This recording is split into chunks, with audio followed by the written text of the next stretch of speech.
अस्सलामुअलैकुम, कैसे हैं आप सब। वेलकम टू माय चैनल जायका निराला। जायका निराला में आज हम बनाने वाले हैं ये खट्टे मीठे दही बड़े की चाट। बहुत ही मज़ेदार सी और आसान सी रेसिपी है, बहुत ही जल्दी तैयार हो जाती है और बहुत ही मज़ेदार लगती है। तो चलें रेसिपी की तरफ चलते हैं अपनी। ये खट्टे मीठे दही बड़ों की चाट के ऊपर ये होममेड चाट पापड़ी मैं डाल रही हूँ। आप लोग इसकी आवाज़ चेक कर सकते हैं कि कितनी क्रिस्पी सी पापड़ी तैयार हुई है। ये पापड़ी बनाना ये मैं आप लोग को सिखा चुकी हूँ। इसकी वीडियो का लिंक मैं डिस्क्रिप्शन बॉक्स में दे दूँगी कि किस तरह से ये चाट पापड़ी क्रिस्पी सी घर पे तैयार कर सकते हैं। दही बड़े बनाने के लिए हमने सबसे पहले लिया है बेसन, और बेसन में जो भी गुठलियाँ होंगी हम उसे अच्छी तरह से हाथ से इस तरह से कर लेंगे ताकि बेसन में कोई भी गुठली बाकी ना रहे। अगर बेसन में गुठलियाँ रह जाएंगी तो जब हम इसके पकौड़े तैयार करेंगे उसके बीच में भी गुठली आएगी और हमारे जो पकौड़े होंगे वो सॉफ्ट से तैयार नहीं होंगे। इसलिए हाथ से इस तरह करना ज़रूरी है कि इसमें एक भी गुठली बाकी ना रहे। जब हम अच्छी तरह से हाथों से इसे कर लेंगे और एक भी गुठली बाकी इसमें नहीं रहेगी तो अब हम इसमें मसाले शामिल करेंगे। सोडा, मैंने 1 कप बेसन लिया है, हाफ़ टी स्पून सोडा। नमक आप लोग अपने टेस्ट के हिसाब से डाल सकते हैं। लाल पिसी हुई मिर्चें हाफ़ टी स्पून, अजवाइन हाफ़ टी स्पून, 10 से 12 कड़ी पत्ते सूखे हुए। अच्छी तरह से इन सब चीज़ों को मिक्स करेंगे। ये पकौड़े बहुत ही मज़ेदार से तैयार होते हैं और जब इनको दही में डालते हैं तो बहुत ही ज़्यादा अच्छा टेस्ट आता है। हाफ़ टी स्पून मैंने इसमें ग्रेटेड लहसुन भी शामिल किया है। अब हम इसमें थोड़ा थोड़ा पानी डाल के घोल लेंगे इसे बेसन को।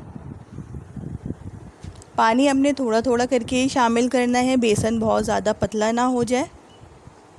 अच्छी तरह से हाथों से इसे घोलेंगे।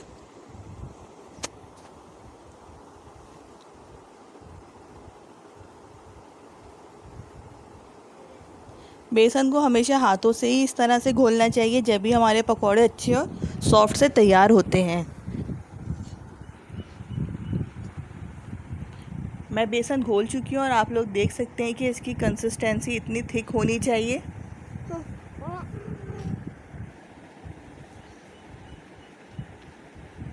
अब 5 से 10 मिनट हम इसे सेट होने के लिए रखेंगे और उसके बाद हम इसे फ्राई कर लेंगे इसके पकौड़े।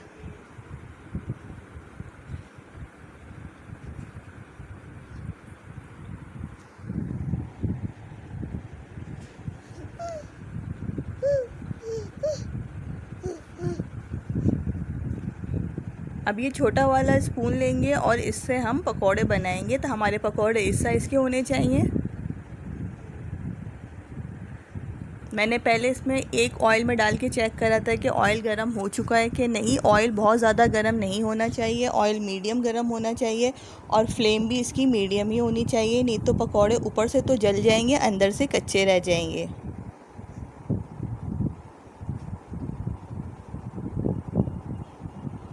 आप लोग चाहें तो इसके पकौड़े सिर्फ बेसन, सोडा और नमक के भी बना सकते हैं। ये मिर्ची, अजवाइन और कड़ी पत्ता ऑप्शनल है। जब पकौड़े तल लिए जाएंगे तो हम उसे पानी में डालेंगे 2 से 3 मिनट के लिए। बस पानी में भी 2 से 3 मिनट के लिए रखना है कि ये सॉफ़्ट हो जाए। पानी में ज़्यादा देर इसे नहीं छोड़ना है। अगर पानी में ज़्यादा देर छोड़ेंगे तो ये पकौड़े टूट जाएंगे। अब हम इसे स्ट्रेनर में निकाल लेंगे ताकि इसका जो एक्स्ट्रा पानी है वो भी सारा निकल जाए। अगर आप लोग पानी में इसको भिगोना नहीं चाहते या पानी में डिप करके नहीं रखना चाहते तो आप लोग दही में इसे खाने से 1 घंटा पहले रख दीजिए, तो दही में भी ये सॉफ्ट अच्छे से हो जाते हैं। अगर जल्दी से आपको सर्व करना है तो आप फिर इसे पानी में भिगो सकते हैं। अब हम दही तैयार कर लेते हैं अपनी। दही मैंने आधा किलो ली है, 1 पाव मेरा बेसन था। अब हम इसमें चीनी डालेंगे, दही को अच्छा मीठा सा तैयार करेंगे। जितना मीठा आप लोग पसंद करते हैं उतना ही मीठा आप लोग डाल दीजिएगा। अच्छी तरह से दही को फेंटेंगे।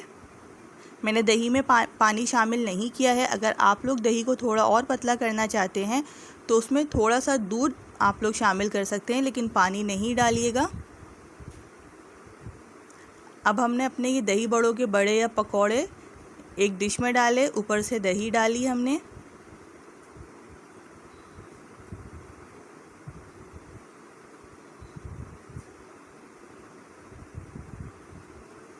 ये गुड़ और इमली की चटनी है, ये भी मैं आप लोग को बनाना सिखा चुकी हूँ। इस चटनी का लिंक भी मैं डिस्क्रिप्शन बॉक्स में दे दूँगी। बहुत ही मज़ेदार सी चाट चटनी है ये।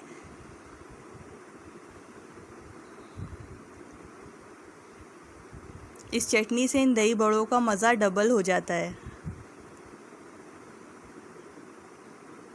अब चटनी डालने के बाद हमने इसके ऊपर ये होममेड ही दही बड़ों का मसाला डाला है, जो कि काला मसाला भी कहा जाता है जिसे।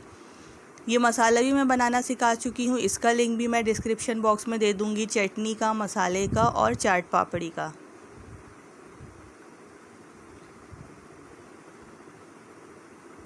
अब चटनी मसाले के बाद हमने इसके ऊपर चाट पापड़ी डाली है। बस अब ये हमारे दही बड़े तैयार हैं।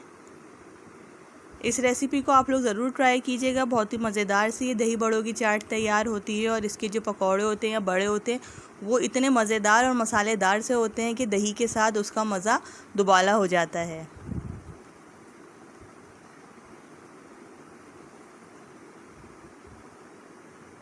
इस रेसिपी को ज़रूर ट्राई कीजिएगा और मुझे कमेंट बॉक्स में बताइएगा कि आप लोगों को ये रेसिपी कैसी लगी। अपना बहुत सारा ख्याल रखिएगा। अल्लाह हाफ़िज़।